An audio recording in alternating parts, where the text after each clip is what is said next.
Yang bilang itu sosok kita sebut pocong, Iya. yang kepalanya kesandung oleh pendaki yang sampai kakinya busuk itu. Iya. Yang tidur bareng sama si pendaki yang kakinya busuk itu. Iya, betul. Barusan memanggil. Dia memanggil. Saya juga ini siapa yang memanggil gitu. Yang barusan itu pocong ya, memanggil saya pribadi. Perempuan Itu nggak tahu mau apa gitu. Jadi memang benar adanya pocong itu. Ada. Assalamualaikum warahmatullahi wabarakatuh. Kembali lagi bersama saya Taufik dengan Pai di channel kita kali ini. Alhamdulillah kita dapat membuat lagi konten atau video yang sebelumnya kita sudah upload mengenai Gunung Kunci di salah satu kawasan Sumedang. Dan sekarang pun tidak jauh dari pembahasan mengenai gunung. Jadi kita pun akan membahas salah satu gunung lagi, masih tetap sama di Jawa Barat. Cuman sekarang gunungnya banyak sekali para pendaki atau orang-orang mengetahui keberadaan gunung ini, yakni Gunung Salak yang terletak di kawasan Bogor. Baik. Gunung Salak ini sudah tidak diragukan lagi mengenai aura mistisnya atau kejadian-kejadian yang pernah dialami oleh beberapa pendaki yang pernah berkunjung ke sana. Dan kali ini saya bersama Pai akan membahas atau mengupas mengenai Gunung Salak gitu ya, mitos-mitosnya yang beredar, apakah benar atau mungkin ada pendapat lain dari Pai mengenai keistimewaan dari Gunung Salak ini dari sisi lainnya atau sisi mistisnya. Seperti itu. Kita langsung aja ke Pai. Bagaimana Pak Haji? Untuk kali ini nih kita akan membahas mengenai Gunung Salak.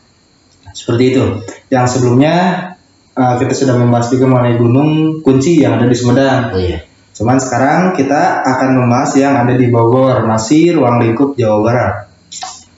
Langsung aja mungkin ya untuk teman-teman, langsung ke pembahasan aja supaya tidak lama lagi menunggu ke pembahasannya. Oke, langsung aja Pak I mengenai Gunung Salak. Dari namanya aja, boleh mungkin ada sedikit gambaran atau pendapat Pak I dari Gunung Salak ini. Silakan. Gunung Salak ya. Dari namanya aja udah mengandung apa ya? Mengandung sisi mistisnya juga udah ada gitu ya. Udah dapat ya? Udah dapat gitu. Sisi mistisnya juga ada. Ya gimana ya, susah sih dijelasinnya juga susah, soalnya banyak gitu ya, banyak banget gitu mistisnya di makhluk halusnya banyak di area Gunung Salak ya. Gunung Salak di kawasan Bogor Jawa Barat. Dan sering juga cerita-cerita dari pendaki, dari channel-channel YouTube lainnya yang membahas mengenai mistis-mistis gunung. Banyak sekali kejadian-kejadian yang di luar nalar manusia. Bisa dibilang itu sangkut pautnya dengan makhluk gaib atau penunggu yang ada di Gunung Salak itu sendiri. Nah, mungkin ada satu lokasi yang memang para pendaki kalau melewati ke Gunung Salak ini sering mengalami hal-hal janggal atau bertemu dengan salah satu penghuni di Gunung Salak itu sendiri, yakni di Kawah Ratu, Pak. Jadi di Gunung Salak itu terdapat kawah dan ada pun Curug Seribu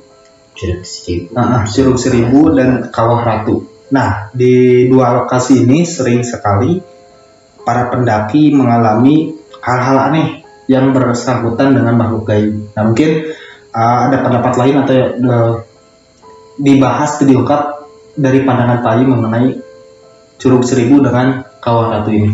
Silakan. Mungkin saya akan coba untuk memasuki daerah mungkin tempat ya, tempat apa? Curug Seribu ya. Curug Seribu.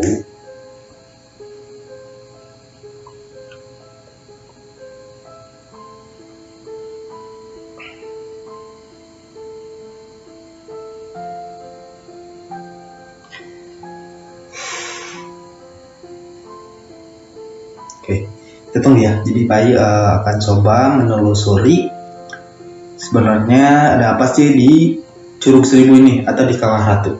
Pak I akan coba menelusuri menggunakan ilmu batinnya, menerawang lah sebenarnya ada apa di sana itu, sehingga banyak sekali kejadian-kejadian aneh yang seringkali dialami oleh beberapa pendaki, baik itu mau naik ke puncak ataupun turun menuju puncak. Kita tunggu aja dulu apa yang bisa didapat oleh Pak I atau yang dilihat oleh Pak I sendiri ini. Sebenarnya banyak juga kejadian-kejadian di sana ya, di Curug Seribu Pak I. Curug Seribu itu banyak sekali ya, makhluk-makhluk, sosok-sosok makhluk halus atau makhluk gaib ya. Banyak pendaki-pendaki yang korban di sana. Ada juga perempuan, laki-laki juga banyak. Bahkan orang tua dewasa juga ada itu yang korban di sana. Yang di sana, khusus di Curug Seribu. Khususnya di Curug Seribu. Jadi bukan 1-2 aja ya? Bukan 1-2, banyak banget di sana. Yang dilihat oleh Pak I, korban di sana, menurut Pak I ya, korban di sana itu memang kecelakaan atau tersesat, atau memang sengaja ada yang menyesatkan, atau memang sengaja ada yang memang mencelakai mereka. Kalau menurut pandangan saya ini bukan tersesat atau istilahnya yang kecelakaan, secara lahiriah tuh ya. Iya. Karena ini ada istilah bentrokan antara pendaki sama penguasa atau penghuni di sana gitu ya. Ada yaitu makhluk halus gitu ya, makhluk gaib yang di sana. Ada gesekan gitu. Menurut pandangan saya pribadi gitu. Oke. Boleh sedikit dijelaskan nggak maksud dari gesekan ini seperti apa sih? Semacam kayak gimana ya? Semacam kayak ditarik gitu lah. Si pendaki ini nggak mau gitu, nggak mau. Cuman makhluk halus yang di sana atau penunggu yang di sana dia menarik sampai terlihat seperti kecelakaan kayak gitulah. Gesekannya kayak gitu. Jadi seperti ya diajak mungkin kayak gitu. Ya kayak gitu. Jadi pendaki yang mungkin diajak oleh salah satu penghuni di sana, mungkin diajak apa entah. Cuman si pendaki ini gak mau. Si pendakinya nggak mau. Cuman yang sayanya apa ya? Aneh ya. Menurut saya pribadi aneh gitu ya. Si pendaki ini melihat gitu, melihat apa ya, yang nggak apa itu penghuninya. Cuman yang lainnya juga si pendaki lain nggak melihat, tapi kalau yang diajak ini melihat gitu, dia sampai diikut, ditarik gitu, melihat. Cuman dia meminta pertolongan atau memohon pertolongan kepada temannya atau kepada yang ada di sana, pendaki di sana, enggak merespon. Seperti memang mungkin digelapkan gitu ya, mungkin kayak gitu lainnya. Iya. Jadi bisa dilihat nggak mungkin sosok yang mengajaknya ini siapa sih? Yang mengajak si pendaki ini? Entah itu nenek-nenek atau kakek-kakek atau penghuni apa gitu. Iya. Soalnya ini ya penonton, banyak sekali cerita-cerita yang memang benar adanya mengenai penampakan atau sosok makhluk gaib yang ada di sana sering sekali mengajak pendaki-pendaki yang di Gunung Salak atau berkunjung ke Gunung Salak untuk menetap di gunung tersebut. Mantap juga ini menurut pandangan Pak I akan coba dilihat sebenarnya ada apa sih di Gunung Salak ini gitu, atau siapa sih yang sebenarnya mengajak pendaki-pendaki ini gitu. Ada seorang yang ini wanita tua ya, Parubaya. Iya, Parubaya. Ada seorang wanita Parubaya yang sering mengajak atau yang sering menari pendaki. Wanita tua itu, wanita Parubaya itu yang sering gitu. Kalau itu memang penguasanya kan nenek-nenek itu, atau gimana? Kalau pandangan saya sih penguasaan sih bukan suruhannya mungkin. Iya, pandangan saya sih bukan istilah dia penguasa didinya, penguasa yang di sana ya, bukan menurut saya. Oke. Jadi ini yang di lokasi di Curug Seribu.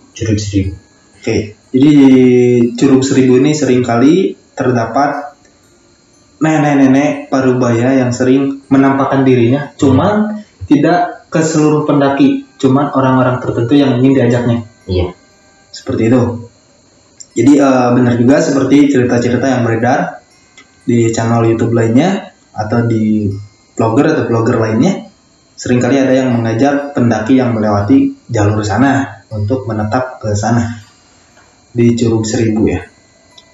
Ada lagi di Curug Seribu yang memang menarik gitu. Yang menariknya sih apa ya?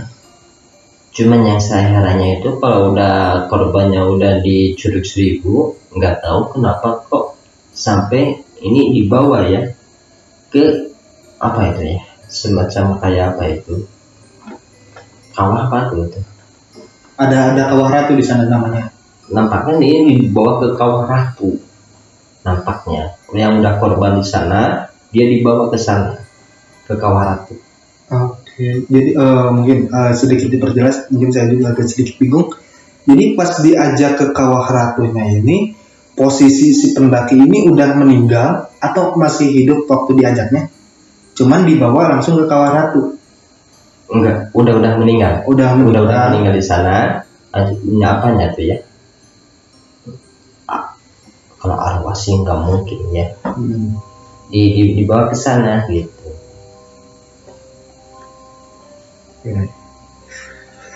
Lumayan juga ya. Jadi secara garis besarnya meninggalnya di sana terlihat secara kecelakaan. Iya. Terus lembutnya loh ya. Iya. Lembutnya seperti itulah. Bebas penonton menafsirkannya itu apa. Lalu dibawa ke kawah ratu. Iya. Sila lembutnya itu tekorin atau apalah itu terserah penonton mau menyebutnya itu apa atau menafsirkannya apa. Yang jelas itu bukan arwah dari korban itu ya. Bukan. Oke, lumayan juga. Banyak sekali, cuman bukan 1-2 aja di sini. Banyak. Bukan 1 atau 2, 3, 4, 5, bukan banyak ya. Kejadian-kejadian di sana di Curug Seribu ya. Curug Seribu. Cuman yang udah kecelakaan terjadi di sana, korban di sana, dia dibawa ke Curug. Dia dibawa ke kawah ratu, disuruh dia tetap di sana, diam di sana. Jadi penghuninya di sana. Mungkin dijadikan budak atau apa ya? Nah, kayak gitulah mungkin. Oke. Cukup menarik juga ya. Mungkin sedikit gambaran juga buat pendaki-pendaki lainnya ya. Gimana ya? Kalau kita mendaki gunung gitu ya, khususnya buat penonton yang suka mendaki, mungkin ada ini enggak pesan dari Pak Haji gitu kalau terkhusus untuk pendaki. Contoh kan memang kita nggak mau apabila terjadi hal-hal seperti itu ya, kita diajak oleh makhluk yang ada di sana. Karena hanya ke beberapa orang aja, itu nggak ke semua orang. Nah, mungkin masukan dari Pak Haji untuk pendaki, apabila ada salah satu orang memang kebetulan mendaki ke Gunung Salak dan ketemu dengan nenek-nenek itu dan diajak, yang harus dilakukan oleh pendaki itu seperti apa sih, atau apa yang harus dilakukan? Yang kena korban itu? Ya kalau bisa sih kita berdoa dulu lah. Kita sebelum masuk ke daerah sana atau kita di rumah dulu, kita berdoa dulu supaya diri kita itu diberikan kekuatan, diberikan istana lindungan gitu ya, perlindungan gitu. Saya kan sampai ke sananya aman gitu. Mungkin ya berdoa lah intinya. Jadi secara intinya ya gambarannya itu yang saya tangkap, mungkin kematiannya itu bisa mungkin ya jatuh, ya, layaknya kecelakaan lah ya. Layaknya kecelakaan, kalau jadi semua orang ini tuh kecelakaan padahal enggak. Karena disebabkan oleh makhluk gaib atau nenek-nenek parubaya tersebut, khususnya yang di Curug Seribu ini ya. Oke, menarik juga. Cuman kalau di Kawah Ratunya sendiri gimana tuh Pak Haji? Kawah Ratunya juga banyak ya makhluk halus atau makhluk gaib. Makhluk halus ya, gaib ya banyak. Yang dari sana sih, yang dari Curug Seribu ditarik ke sana ke Kawah Ratu, disuruh dia mendiam di sana, disuruh dia tinggal di sana, kayak gitu sih. Di Kawah Ratu itu.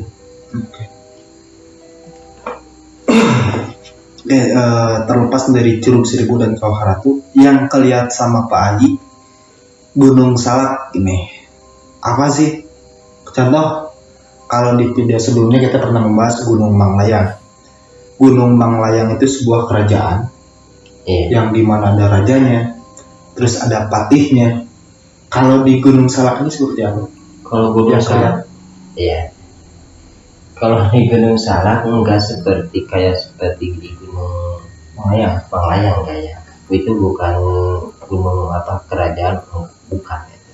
Cuman yang saya lihat, yang saya menurut pandangan saya pribadi gitu ya, kebanyakan di sana banyak jin atau siluman. Banyak orang-orang yang mau bersekutu di sana sebetulnya. Orang-orang tertentu lah yang mau bersekutu. Jadi kurang lebihnya Gunung Salak ini tempat berkumpulnya para siluman. Dan bisa mungkin segelintir orang mengetahui tentang ini, segelintir orang. Ada. Mungkin. Iya. Karena gimana ya?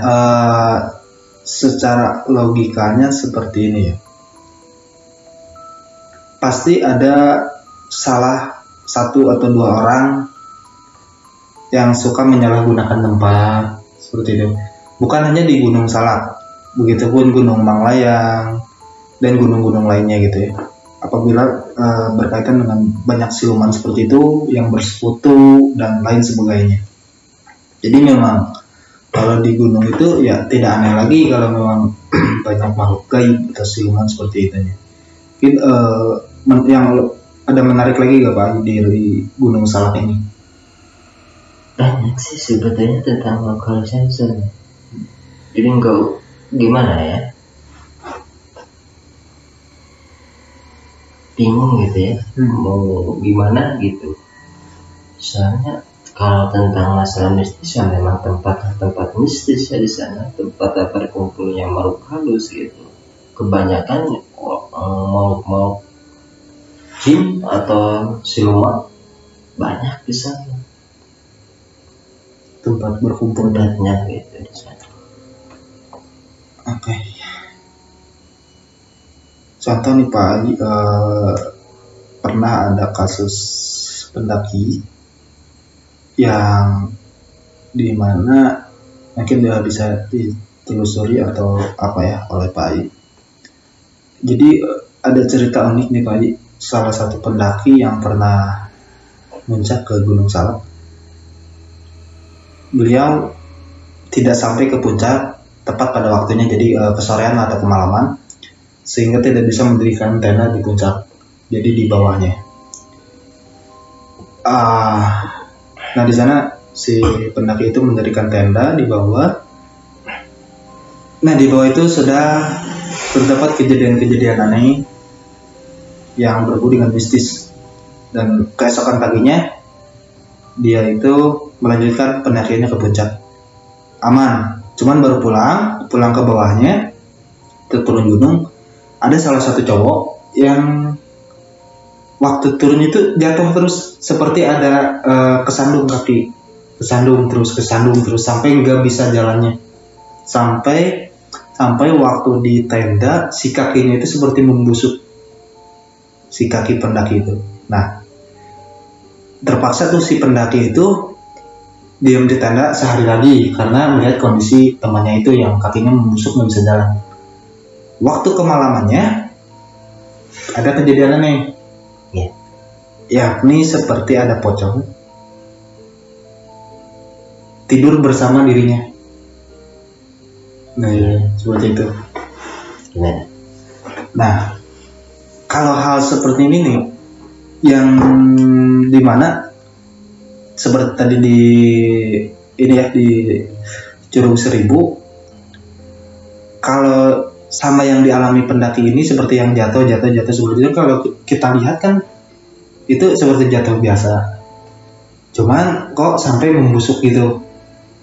Dan ternyata di akhir-akhir itu ada salah satu seorang yang bisa bahwa itu kesandung, memang sengaja kesandung kepala pocong. Nah gitu Pak. Nah mungkin untuk di Curug Seribu pun mungkin seperti itu ya. Jadi bisa kesandung seperti makhluk itu, atau mungkin ditarik kayak gitu ya. Kayak gitu. Kurang lebihnya. Bentar ya, barusan ada yang apa ya? Kayak ada yang apa itu? Memanggil ya. Memanggil. Yang barusan gitu. Ada seorang,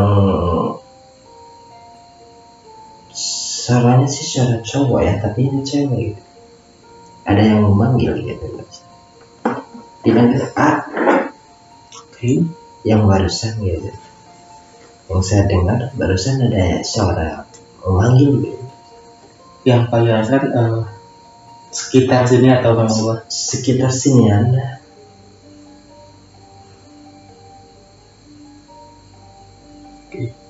Ada sedikit. Oh bukan sekitar sini. Oh bukan. Boleh di mungkin nih, tanya saya juga merasa takut ya, merasa nggak enak ya, karena mengungkap istana cerita apa ini dulu sama ya. Cuman saya udah terlanjur, barusan dia manggil saya, bilang dia nggak tahu apa maksudnya gitu ya. Saya akan coba ungkap apa itu Gunung Salak. Oke. Insya Allah saya akan coba. Tempat Gunung Salak itu tempat istirahat, atau kalau sekarang kan itu tempatnya apa? Ya pendakian atau pariwisata ya. Pariwisata. Ini khusus saya buat khusus pendaki gitu ya. Kalau bisa ke sana hati-hatilah gitu. Jangan di sana, jangan apa ya. Ya intinya kita harus berkenal dulu lah. Karena Gunung Salak itu tempat makhluk halus, atau tempat jin, atau tempat siluman, berkumpulnya siluman di sana. Pandangan saya pribadi kayak gitu. Barusan yang bilang sama saya, yang bilang dia panggil saya, dia seorang perempuan yang barusan dibicarakan ya. Yang barusan dibicarakan sama saya. Iya, pocong, berupa pocong. Ya, oke. Saya udah terasa gimana ya? Udah nggak enak. Perasaannya saya udah nggak enak. Udah. Bukan Pak I aja gitu. Saya aja yang memang kurang peka terhadap hal-hal seperti ini. Ini bisa kalau kelihatan gitu ya, beda gitu. Kulit seperti ini ya. Bahkan dia gimana ya? Dia sampai marah gitu ya. Dia marah, dia sampai, awas kamu kalau ke sana saya cegat kamu. Oke. Bilang. Jadi yang bilang itu sosok kita sebut pocong. Iya. Yang kepalanya kesandung oleh pendaki yang sampai kakinya busuk itu. Iya. Yang tidur bareng sama si pendaki yang kakinya busuk itu. Iya betul. Barusan memanggil. Dia memanggil. Saya juga heran, ini siapa yang memanggil gitu. Yang barusan itu pocong ya, memanggil saya pribadi. Perempuan itu nggak tahu mau apa gitu. Jadi memang benar adanya pocong itu. Ada di sana. Banyak soalnya mau di sana. Oke. Ini gimana ya? Auranya juga udah cukup kerasa ya. Nggak cuma sampai, cuman saya juga sedikit lebih bisa ke ini ya, jadi terasa kadang kalau merinding kayak gitu kan ya bisa kerasa lah oleh penonton juga semuanya. Ada menarik dari itu, udah mau dibahas lagi. Bahas lebih pocong ya. Oke. Lebih enak membahas pocong. Oke. Jadi masih ada sahabat paut penghuni di sana. Iya, penghuni di sana pocong ini. Yang satu perempuan, yang satu laki-laki. Ini pocongnya ya. Di sana ada 2 ya. Oke. Kalau pocong sih banyak, cuman yang paling kuat auranya atau energinya seorang sepasang kekasih. Oke. Saya potong dulu. Saya lanjutin lagi cerita dulu yang tadi. Jadi waktu si cowok itu tidur, yang kakinya busuk itu tidur di tenda nih. Di sana itu terdapat 2 tenda. Yang satu itu tenda yang cowok busuk kakinya itu. Yang satu lagi ada orang Tasik. Jadi depan ini. Yang dimana satu tenda itu kepalanya itu memanjang sampai ke tenda satunya lagi yang ke orang Tasik. Cuma yang di tenda orang Tasiknya pun kepalanya juga. Apakah kedua itu atau masih satu sosok pocong, cuman bisa memanjang menjadi 2 kepala, atau memang ada 2 pocong sepasang kekasih? Kalau menurut pandangan saya ini 2 ya. Oke. 2. Yang satu cowok, yang satu laki. Soalnya ini sepasang kekasih gitu ya. Dia juga itu korban dari sana. Sebetulnya ini korban gitu ya. Korban dari sana. Cuman dia merasa enggak enak, merasa istilahnya seperti kayaknya dia itu ya, kalau pandangan saya seperti dia itu enggak wajar gitu lah matinya ya. Jadi merasa dia itu dalam dirinya dia, siapa saja yang kesini saya akan ganggu gitu. Tadi sempat mengancam. Boleh diulang? Mengancam seperti jauh?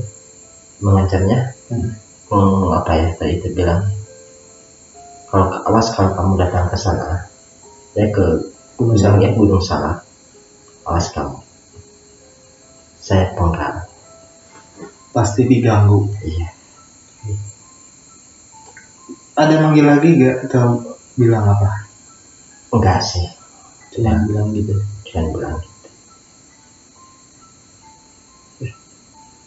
Cukup menarik ya.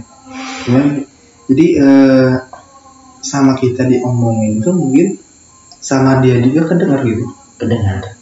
Merasakan gitu ya. Dia juga merasakan gitu. Jadi membicarakan di sini, walaupun jaraknya jauh banget ya. Antara Bandung dengan Bandung jauh banget.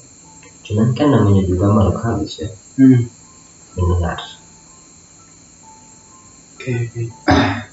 Menarik juga ya. Kirain saya gitu cerita itu. Jadi sempat ada cerita viral di channel YouTube RJL5 yang menceritakan khusus mengenai cerita itu. Terus tadi saya ulas sedikit mengenai cerita itu. Tahu-taunya ada manggil. Kirain saya ya penunggu yang ada di sini, kirain. Tahu-taunya yang di Gunung Salak. Yang pocong yang barusan saya ceritain itu cukup menarik juga ini. Apalagi nih Pak Haji? Mungkin kita akan coba bahas apa itu kampung apa namanya ya? Ada di Kampung Setan. Kampung Setan ya. Jadi nggak di Gunung Salak aja, jadi di gunung-gunung lain ada yang misalkan Kampung Setan, Pasar Setan. Jadi di Gunung Salak ini juga ada yang namanya Kampung Setan. Kampung Setan. Mungkin kalau Kampung Setan mungkin nama kampungnya aja mungkin ya. Kampung Setan. Kalau masalah segi mistisnya sih enggak seberapa kuat lah. Ya. Enggak seberapa auranya enggak seberapa kuat, energinya juga enggak seberapa kuat. Kalau di Kampung Setan ini. Cuma sih memang ada gitu, memang banyak gitu. Cuma enggak seberapa powernya atau kekuatan energinya, enggak sekuat gitu. Lumayan juga ya penonton, jadi agak sedikit menarik juga ya. Kalau saya sih yang tadi sedikit merasakan atau gimana ya, beda gitu orangnya. Yang pocong-pocong itu segimana gitu. Jadi ya lumayan juga, jadi pengetahuan buat kita juga atau masukan buat kita juga. Jadi kalau mendaki gunung ya jangan lupa berdoa gitu, semoga dilindungi nanti di setiap perjalanan di gunung gitu, baik pergi maupun pulangnya kayak gitu ya. Sepasang kekasih ya pocongnya ini. Di kesana sini juga itu dia berdua. Yang pocong itu? Iya, yang pocong ini sepasang kekasih.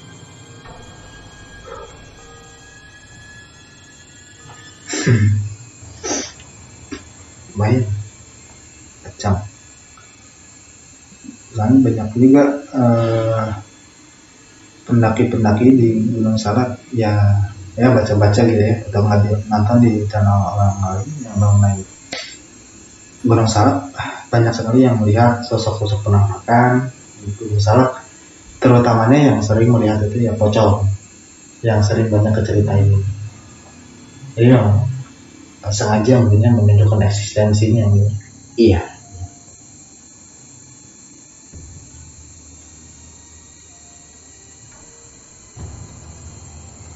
Udah kurang sekarang pokoknya. Udah kurang. Iya. Menarik. Ada lagi yang mau dibahas? Belum tahu. Apa? Kawah udah aja. Kawah mungkin kalau di kawahnya sih nggak seberapa kuat ya. Yang itu memang kebanyakan sih dari Curug Seribu ya. Kebanyakannya dari Curug Seribu ditarik ke sana ke kawah itu.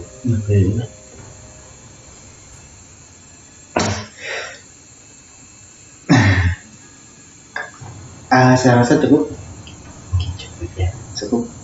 Cukup ini ya, menarik juga mengenai pembahasan Gunung Salak, yang dimana sampai kita nggak duga salah satu penghuni di sana sosok pocong kekasih, sepasang kekasih pocong perempuan dengan laki-laki sampai memanggil Pak dan mengancam apabila datang ke Gunung Salak pasti diganggu. Iya, diganggu kata makhluk itu. Semoga video ini bisa menjadikan kita bahan pelajaran untuk mendaki ke setiap gunung ya. Tahulah tata krama dan berdoa sebelum berangkat ke gunung gitu, supaya demi keselamatan kita juga. Dan semoga video ini dapat diambil yang bagusnya atau hikmahnya seperti itu ya. Semoga juga dapat menghibur penonton semuanya. Terima kasih sudah menonton video ini sampai akhir. Semoga bermanfaat dan saksikan video-video selanjutnya dari saya Taufik dengan Bayi yang akan membahas cerita-cerita mistis, baik itu gunung atau tempat-tempat angker yang ada di Indonesia. Terima kasih. Wassalamualaikum warahmatullahi wabarakatuh.